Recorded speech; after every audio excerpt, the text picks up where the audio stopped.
मैं क्या जी, सब जानते हैं, जहाँ देखे मारियो, अपना समझ के खा लियो। दिलजीत, एक सेल्फी तो बनती है ना।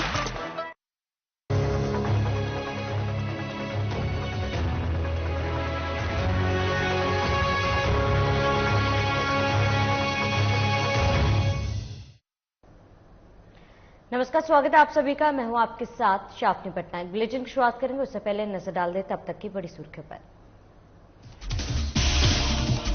रायपुर में सीएम ने रखी कृषि भवन की आधारशिला। 3.14 एकड़ में बनेगा सर्व सुविधायुक्त कृषि भवन। एक ही छत के नीचे किसानों की समस्याओं का होगा निपटारा। रायपुर में कांग्रेस प्रदेश अध्यक्ष ने केंद्र पर बोला हमला। 3 जगहों पर होने वाले संकल्प शिविर पर की चर्चा। रेल रोको आंदोलन को लेकर दी जानकारी।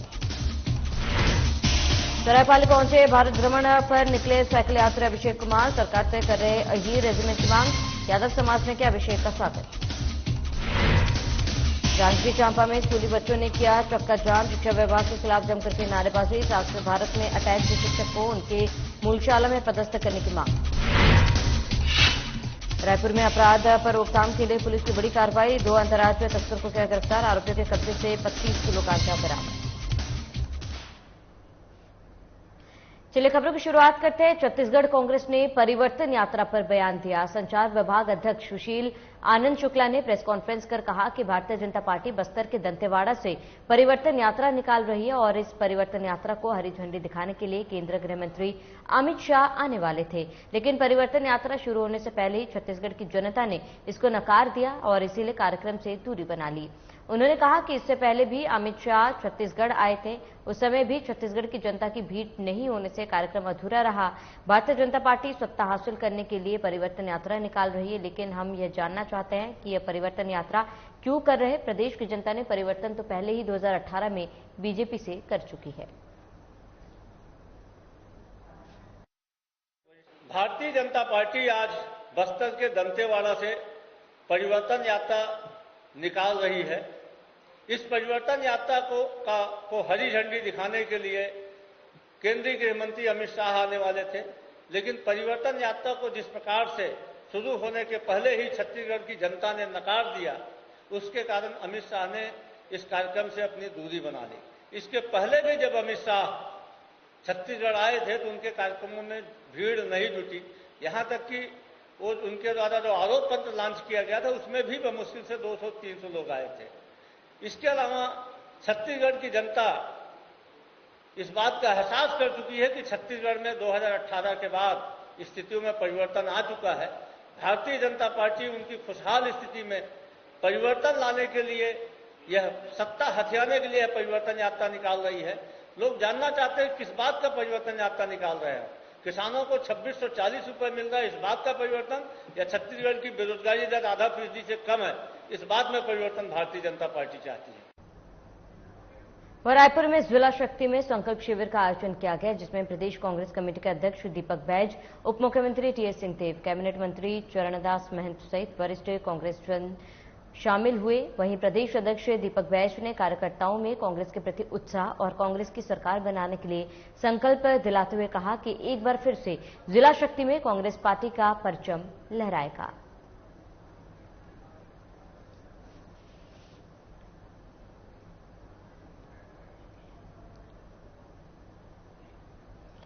कृषि विकास के कार्य को गति देने और राज्य भर के किसानों की समस्याओं का एक ही छत के नीचे निपटारे के उद्देश्य से मुख्यमंत्री ने छत्तीसगढ़ कृषि भवन की आधारशिला रखी।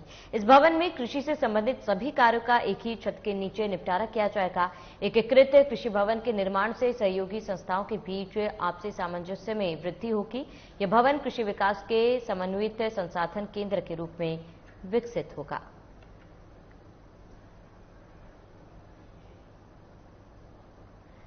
कांग्रेस प्रदेश अध्यक्ष दीपक बैज ने छत्तीसगढ़ में 3 जगहों पर होने वाले संकल्प शिविर के बारे में चर्चा की। इसके बाद केंद्र में अनेक पार्टियों की गठबंधन सरकार इंडिया के ऊपर भी बयान दिया। साथ ही उन्होंने चल रहे रेल रोको आंदोलन को लेकर बताया कि पूरे 90 विधानसभा में जहां जहां पर स्टेशन बने हुए हैं वहां पर 1 घंटे के लिए कांग्रेस रेल रोको आंदोलन करेगी और केंद्र सरकार का ध्यान अपनी ओर आकर्षित करने का प्रयास करेगी। इंडिया गठबंधन से छत्तीसगढ़ में कांग्रेस पार्टी अकेले चुनाव लड़ेगी।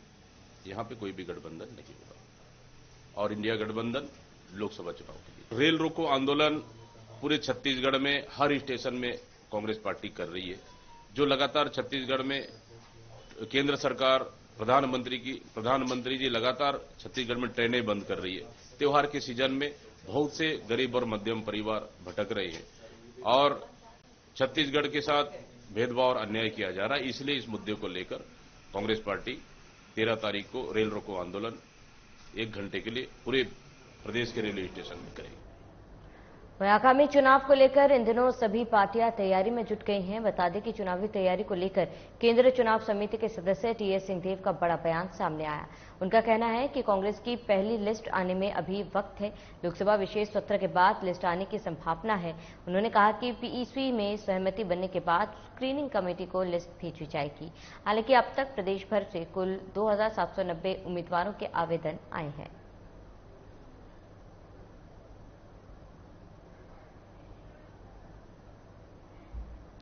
इंदौर में स्वच्छता अवार्ड को लेकर दिए गए अपने विवादित बयान के बाद से अशनीर ग्रोवर के खिलाफ एनसीआर दर्ज किया गया।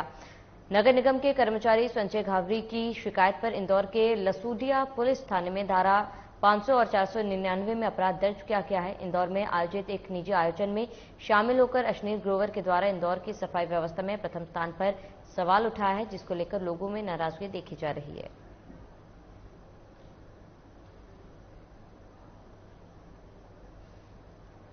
लसूड़िया थाने पे एक शिकायत प्राप्त हुई जिसमें आवेदक जो संजय घावरी पिता रमेश घावरी उन्होंने शिकायत प्रस्तुत किया, जिसमें मोटिवेशनल स्पीकर अशनीर ग्रोवर उनके खिलाफ ये शिकायत की, जिसमें उन्होंने कहा कि उन्होंने इंदौर शहर के जो नंबर 1 जो अवार्ड है उसको लेकर के उन्होंने जो है आपत्तिजनक टिप्पणी की है। उन्होंने उनकी टिप्पणियों से इंदौर वासियों को भारत सरकार के जो आवास एवं शहरी विकास मंत्रालय को एक तरह से उन्होंने उनका बोलना है अपमानित किया है, मानसिक प्रताड़ना पहुंचाई है और लांछन लगाई है और छवि धूमिल करने की कोशिश की है। तो इसी के तहत उन पे जो है आईपीसी के सेक्शन 499 और 500 के तहत जो है ये एनसीआर कता की गई है इसमें, और इसमें फिर उनको ये एनसीआर की आगे प्रति प्रदान की गई। इनमें ये नॉन असंज्ञेय अपराध है, तो असंज्ञेय अपराध के केस में पुलिस जो है एनसीआर की रिपोर्ट दर्ज कर दी है। उसके बाद फिर आवेदक जो है वो उनके लिए ओपन होता है, वो न्यायालय में आवेदन लगाने के बाद इसमें जो न्यायालय अगर निर्देश देगी तो पुलिस इसमें आगे की कार्रवाई जांच करेगी। वहीं सेना में अहीर रेजिमेंट की मांग को लेकर उत्तर प्रदेश के मैनपुरी से अभिषेक कुमार साइकिल पर अकेले भारत यात्रा पर निकल पड़ा है। अहीर रेजिमेंट की मांग को लेकर निकले अभिषेक कुमार यादव का सरायपाली पहुंचने पर यादव समाज की ओर से स्वागत किया गया। उनकी यात्रा को लेकर समाज के लोगों ने अपनी शुभकामनाएं दी। यात्रा पर निकले अभिषेक यादव ने बताया कि उन्होंने आगरा से अपनी यात्रा की शुरुआत की थी और अब 4000 किलोमीटर से अधिक की यात्रा कर चुके हैं और अब तक 12 राज्यों में यात्रा कर चुके हैं।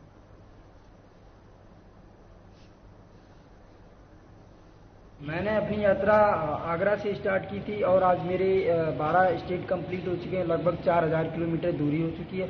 और जो इसका मोटिव है अहीर रेजिमेंट, मैं भारत सरकार से यही मांग करता हूं कि भारतीय सेना में एक अहीर रेजिमेंट का भी गठन करें। क्यों मांग कर रहा है अहीर रेजिमेंट की?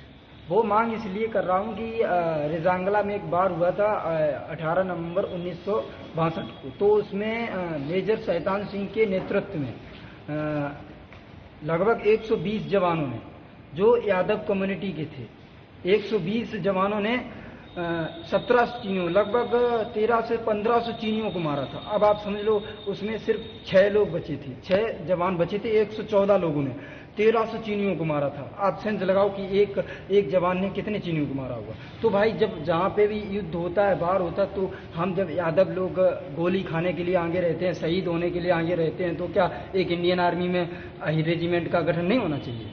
अखिल भारतवर्षीय यादव समाज के संरक्षक हूँ और उन्हीं के बैनर से ये भाई साहब अभिषेक जी आए हैं और गौरवान्वित हैं हम कि आज हमारा एक यादव जो हमारे शहीद हुए 114 से ऊपर, उनके श्रद्धांजलि है, तो उनको सही श्रद्धांजलि के लिए आज भाई साहब निकले हैं।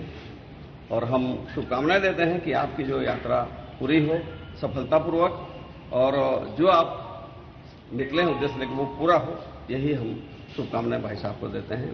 और यादव समाज डट कर इनके साथ रहेगा और अजीर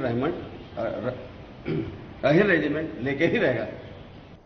वही खबर उज्जैन से है, जहां सेवा सहकारी समिति लेकोडा में हुए करोड़ों रुपए के गबन को लेकर नाराज किसानों ने जिला सहकारी केंद्र बैंक का घेराव किया और जमकर प्रदर्शन किया। किसानों का कहना था कि समिति प्रबंधक के खिलाफ एफआईआर दर्ज कराई जाए। किसान सन्नी पटेल ने बताया कि समिति प्रबंधक द्वारा ऋण के नाम पर करोड़ों रुपए का गबन किया गया है। वहीं जिला सहकारी केंद्र बैंक के महाप्रबंधक विशेष श्रीवास्तव ने बताया कि संबंधित शाखा के प्रबंधक को निलंबित कर उसके विरुद्ध एफआईआर दर्ज कराने की कार्रवाई की जा रही है।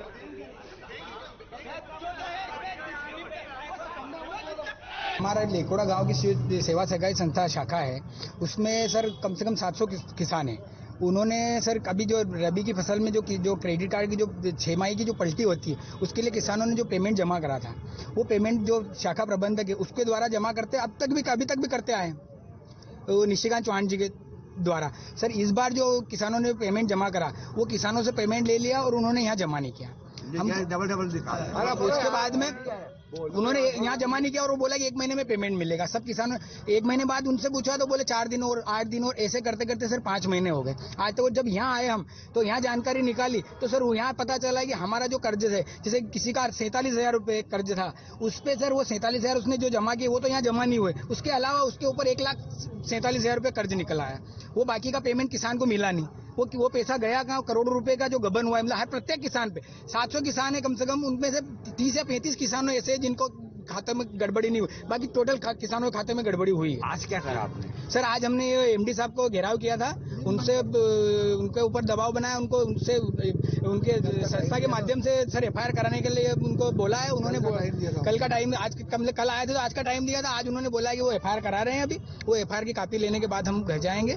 गबन नहीं है, शाखा भरतपुरी की संस्था लेकोड़ा में समिति प्रबंधक द्वारा किसानों के लेन देन के मामले में शिकायत प्राप्त हुई है किसान संघ द्वारा। तो उस संबंध में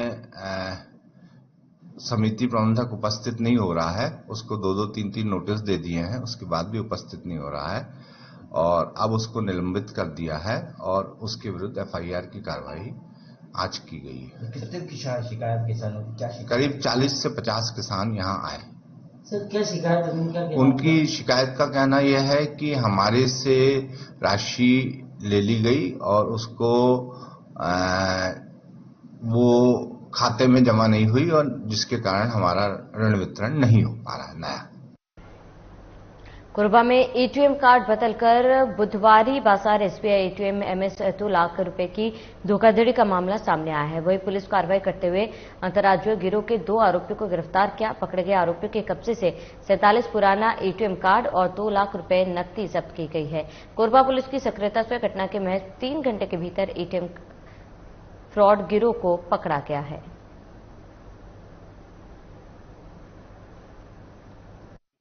11/9/2023 को प्रार्थी आशीष कांत के द्वारा हमें कंप्लेन मिली कि उसके साथ 2 लाख रुपए का टीपी नगर आईसीआईसीआई बैंक में ठगी हुआ है। तो उस कार्रवाई को आगे बढ़ाते हुए हमने तत्परता के साथ जो 2 आरोपी हमें सीसीटीवी कैमरे में दिखे थे और बैंक के डिटेल्स उनका जो फोन नंबर वगैरह मिला उससे उनको ट्रैक करते हुए हमने उसको दो जो हमारे आरोपी हैं, शाहिद खान पलवल हरियाणा से और विक्रम गोदारा ये झज्जर हरियाणा से, इन दोनों को हमने कटघोरा में लाइव एटीएम में जाकर के जब दूसरों से ठगी कर रहे थे उसी समय इनको हमने धर दबोचा और ये मामला हमने सीएसबी चौकी में 412/23 धारा 420 और 120 बा के तहत अपराध पंजीबद्ध करते हुए इनको गिरफ्तार करके आज इनको जमानत पे भेजा। इनका पुराना ट्रैक रिकॉर्ड क्या है सर? इनका पुराना ट्रैक रिकॉर्ड अंतर्राज्यीय गिरोह के ये हिस्सा है और इनका जो गुजरात में भी एफआईआर है जहां पे ये वांटेड है, फिर मुंबई में भी इन्होंने कर रखा है, दिल्ली में भी इनके खिलाफ आर्म्स एक्ट की कार्रवाई हो चुकी है और ये रास्ते में कोरबा आते तक ये अंबिकापुर में भी ठगी करते हैं। धारा क्या क्या लगा? धारा 420 लगा है और 120 में लगा है। अभी इनके पास से जो भी डिजिटल हमें जो ट्रांजैक्शंस के डिटेल मिले हैं उनको हम लोग और तफ्तीश कर रहे हैं और जो मर्चेंट अकाउंट जिससे ये लोग पैसा जिसमें ट्रांसफर करते थे उस अकाउंट की भी डिटेल कर रहे हैं। इंदौर के चंदन नगर थाने में एक अजीबोगरीब मामला सामने आया, जहां एक मुर्गा पड़ोसी के घर में घुस गया और पड़ोसी इस बात से इतना नाराज हुए कि उसने अपने पड़ोसी पर डंडे से हमला कर दिया। उसकी पत्नी बीच बचाव करने आई तो उसके साथ भी जमकर मारपीट की गई। फिलहाल पुलिस दोनों पक्षों पर मामला दर्ज कर जांच शुरू कर दी गई।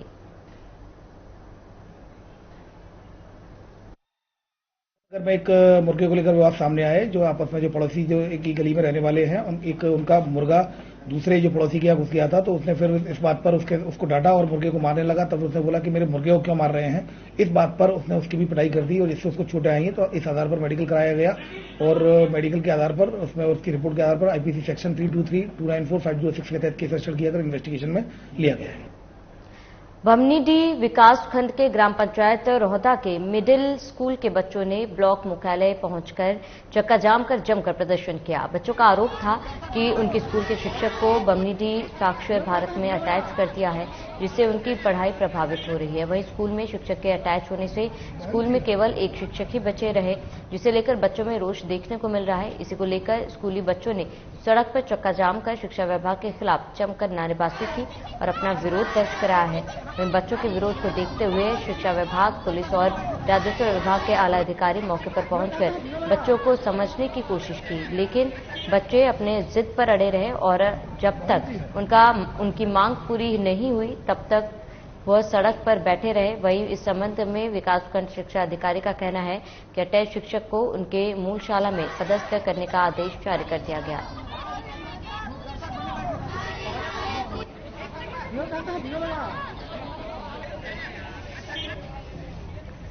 बच्चों के विरोध को देखते हुए शिक्षा विभाग, पुलिस और राजस्व विभाग के आला अधिकारी मौके पर पहुंचकर बच्चों को समझने की कोशिश की, लेकिन बच्चे अपने जिद पर अड़े रहे और जब तक उनकी मांग पूरी नहीं हुई तब तक वो सड़क पर बैठे रहे। वहीं इस संबंध में विकासखंड शिक्षा अधिकारी का कहना है कि अटैच शिक्षक को उनकी मूल शाला में पदस्थ करने का आदेश जारी कर दिया गया है।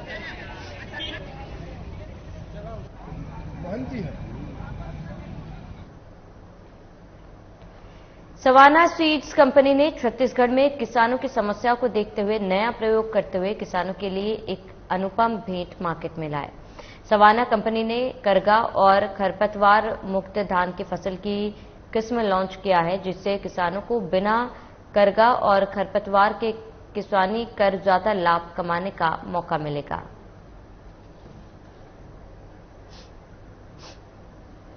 तो सीड्स कंपनी ने छत्तीसगढ़ में किसानों की समस्याओं को देखते हुए नया प्रयोग करते हुए किसानों के लिए एक अनुपम भेंट मार्केट में लाया। सवाना कंपनी ने करगा और खरपतवार मुक्त धान की फसल की किस्म लॉन्च किया, जिसमें किसानों को बिना करगा और खरपतवार के किसानी कर ज्यादा लाभ कमाने का मौका मिलेगा। एला जो सवाना के फुल पेज कंपनी है वो हर एला लगवा है 9 किलो धान में लगे है अभी वर्तमान सीड ड्रिल में। और रहा सवाल है पैदावारी कतका हो, ये पहली बार में डाले हो तो ये कटाई के बाद ही मतलब पता चल पाई। तो जो दूसरा धान आप लगाते रहे हो ओकर से कैसे अलग है? धान अब अंदाज लगा ले, जिसे एक ही दिन बोई हो ये पार वाले धान और ये धान अब ये ऐसे दिखाते हुए और वो हर ऐसे दिखाते। कितना एकड़ खेत में लगा? ये करीब 1 एकड़ में है। दवाई वगैरह कुछ डाले? दवाई अभी तक के में नहीं डाले। छतरपुर में उत्कृष्ट सेवाओं के लिए लॉ कॉलेज प्रशासन और शिक्षकों का विधायक ने सम्मान किया।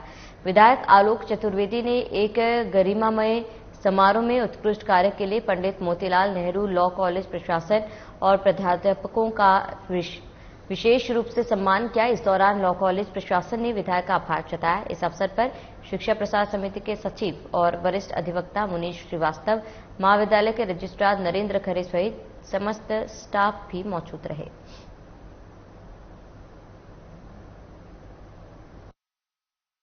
दस सितंबर को सदर विधायक पंचन चतुर्वेदी जी के द्वारा सेवाग्राम में शिक्षक सम्मान समारोह आयोजित किया गया था, जिसमें स्कूल शिक्षा विभाग से शिक्षकों को आमंत्रित किया गया था। कल अचानक से दिन में विधायक हाउस से हम सबके पास कॉल आता है कि पंडित मोतीलाल नेहरू लॉ कॉलेज उत्कृष्ट कार्य के लिए पूरे मध्य प्रदेश में जाना जाता है और आपका सम्मान विधायक जी के द्वारा किया जाना है। हम लोग उस कार्यक्रम में पहुंचते हैं। विधायक जी पहले से ही मंच पर उपस्थित होते हैं। हम लोगों को भी मंच पर स्थान दिया गया और विधायक जी के द्वारा स्वयं Pandit Motilal Nehru law college staff का सम्मान किया गया।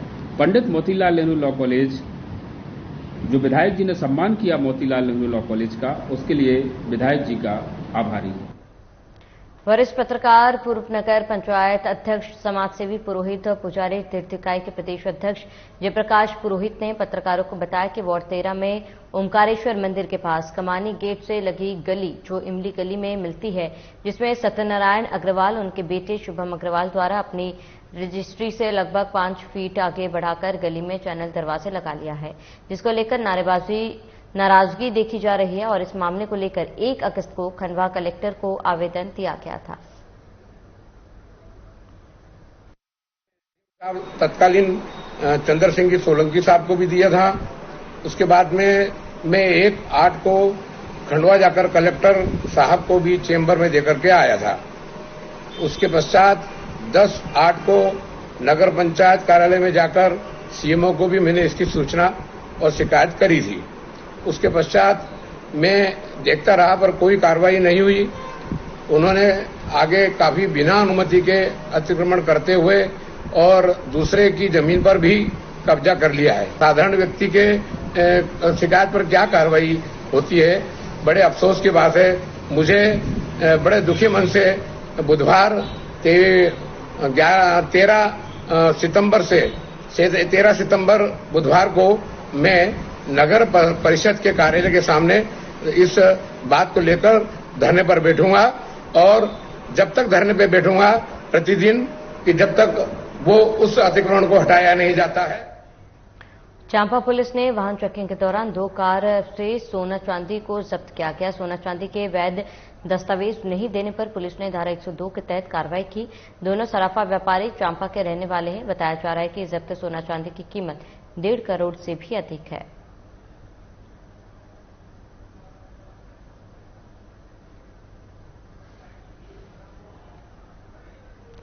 सरायपाली के सिंगोड़ा पुलिस ने 30,80,000 रुपए का अवैध परिवहन कर रहे 2 आरोपियों को गिरफ्तार कर विधिवत कार्रवाई कर रही है। पुलिस ने मिली जानकारी के अनुसार अंतर्राज्यीय चेकपोस्ट रहटीखोल में पुलिस ने एक कार सवार 2 व्यक्तियों को रोककर वाहन की तलाशी ली, जिसमें वाहन के भीतर बैग में 30,80,000 रुपए मिले। इतनी बड़ी मात्रा में राशि का परिवहन कर रहे दोनों व्यक्तियों से राशि परिवहन करने के दस्तावेज पुलिस ने मांगी, लेकिन दोनों व्यक्तियों के पास किसी भी प्रकार की कोई वैध दस्तावेज नहीं थी, जिसे पुलिस ने गिरफ्तार कर लिया और पुलिस ने इनकम टैक्स डिपार्टमेंट को मामले की सूचना दी है। सिंगोड़ा थाना और सावर की टीम द्वारा संयुक्त चेकिंग कार्रवाई के दौरान ओडिशा की ओर से आते हुए कार की चेकिंग की गई, जिसमें लगभग 30,80,000 रुपए नगद बरामद हुए हैं। इसके संबंध में उक्त वाहन में सवार जो थे आलोक अग्रवाल और शेख कासिम, इनके द्वारा कोई भी संतोषजनक दस्तावेज या जानकारी नहीं दी गई। इस पर संदिग्ध होते हुए राशि को 102 धारा सीआरपीसी के तहत कार्रवाई करते हुए जब्त किया गया है, जिसके संबंध में जो अग्रिम सूचना विधि सम्मत कार्रवाई की जा रही है। इस वर्ष इस प्रकार की कार्रवाई करते हुए हमारे द्वारा लगभग 84 लाख रुपए तक जब्त किए जा रहे हैं। और रायपुर पुलिस इन दिनों एक्शन मोड में नजर आ रही। इस कड़ी में बस स्टैंड चेकिंग के दौरान 2 अंतर्राज्यीय उड़ीसा के आरोपियों को पुलिस ने गिरफ्तार किया, जिनके कब्जे से अवैध रूप से परिवहन करते हुए 25 किलो गांजा बरामद किया, जिसकी कीमत 2,50,000 रुपए बताई जा रही है। बता दें कि रायपुर पुलिस के द्वारा शहर में अपराध पर रोकथाम के लिए लगातार गुंडे, बदमाश या आदतन अपराधियों पर कार्रवाई की जा रही है। सभी आरोपियों के विरुद्ध अलग अलग थाने से उनके कब्जे चाकू और तलवार को बरामद कर आर्म्स एक्ट का अपराध पंजीबद्ध कर न्यायिक अभिरक्षा में भेजा गया। खंडवा में आरटीओ और पुलिस थाना मांधाता की टीम द्वारा संयुक्त रूप से ओमकारेश्वर क्षेत्र में कार्रवाई करते हुए अवैध रूप से बिना परमिट चल रहे 5 ऑटो वाहनों को जब्त किया। साथ ही यातायात नियमों का उल्लंघन करने वाले ऑटो चालकों पर चालानी कार्रवाई करते हुए कुल 15,000 रुपए की राशि वसूली की गई।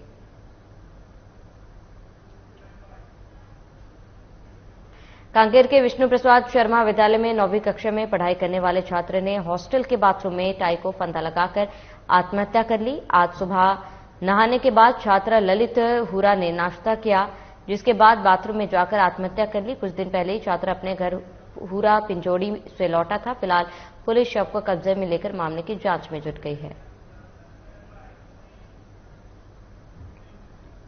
कोरबा में हाथियों के दल ने जमकर उत्पात मचाया। हाथियों के दल ने एक ही परिवार के 4 लोगों को अपना शिकार बनाया। हाथियों के इस हमले में 2 महिलाओं की मौके पर ही मौत हो गई, वहीं 2 लोगों को हाथी ने गंभीर रूप से घायल कर दिया। बता दें, कटघोरा वन मंडल के केंदई रेंज अंतर्गत चूटिया के पास डंप एरिया में ग्राम कोरबी के रहने वाले एक ही परिवार के 4 लोगों पर हाथियों ने जानलेवा हमला किया। हमले में घायल लोगों का अस्पताल में इलाज चल रहा है, जिनसे मिलने डीएफओ कुमार निशांत अस्पताल पहुंचे, जहां डीएफओ ने घायलों का हाल जाना। धमतरी जिले के बिरगुड़ी वन परिक्षेत्र अंतर्गत भीतरास सिहावा गांव के एक घर में पेंगुलिन घुस गया, जिससे घर के लोग दहशत में आ गए और ग्रामीणों का जमावड़ा लग गया। पेंगुलिन को रेस्क्यू करने के ग्रामीणों ने वन विभाग को जानकारी दी, जिसके बाद वन विभाग ने सीता नदी पेंगुलिन को टाइगर रिजर्व क्षेत्र में सुरक्षित छोड़ दिया। बता दें, पेंगुलिन संरक्षित वन्य जीवों की श्रेणी में आते हैं। साथ ही पेंगुलिन का वैज्ञानिक और तांत्रिक महत्व भी माना जाता है, जिसके चलते लोग इसकी तस्करी भी करते हैं। और ऐसे में इस दुर्लभ प्रजाति के पेंगुलिन को बचाने में ग्रामीणों ने जिस तरह वन विभाग का सहयोग किया, उसके लिए वन विभाग ने भी ग्रामीणों का धन्यवाद किया। चलिए, इसके साथ इस बुलेटिन में फिलहाल में इतना है। देश प्रदेश की तमाम बड़ी खबरों के लिए बने रहे हमारे साथ।